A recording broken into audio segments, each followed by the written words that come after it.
Hello guys, গ্রামে আসছি আর গ্রামীণ পরিবেশে যদি না খাই তাহলে হয় বলো? দেখো চারপাশ কি সুন্দর, সবুজ গাছ গাছালি, তার সাথে পাখির কিচিমিচির শব্দ, হাঁস মুরগির ডাক। তারই মাঝে আমি একটা সুন্দর থালি নিয়ে নিলাম। দেখো একবার দেখো, এখানে বেগুন ভাজা, ইলিশ মাছ সিম দিয়ে, এখানে কচু চিংড়ি মাছ দিয়ে। খাবারটা কিন্তু সেই গ্রামের সৌন্দর্যের সাথে খাবারটা কিন্তু মিলে গেছে, কি বলো? হ্যাঁ, চলো একটু বিসমিল্লাহ বলে শুরু করি। এই দেখো মোটা মোটা ভাত, গ্রামের এটাই একটা বিশেষত্ব, গ্রামের মানুষ একটু মোটা চালের ভাত খেতে পছন্দ করে। তো যাই হোক, আমি প্রথমে বেগুন ভাজা দিয়ে একটু বিসমিল্লাহ করব।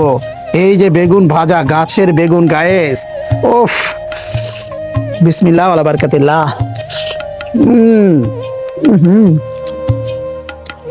তার সাথে এই যে ছোট্ট একটা ইলিশ মাছের পিস।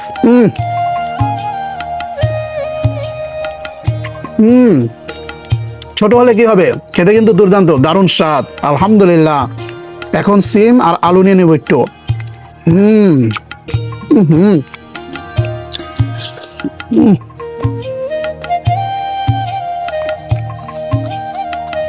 হুম হুম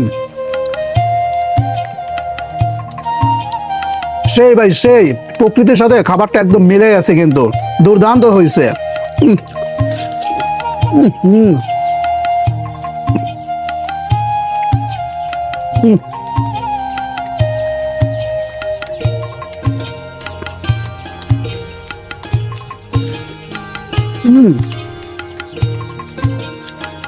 খাবারের স্বাদ আর হলো প্রকৃতি, দুইটা জাস্ট ওয়াও।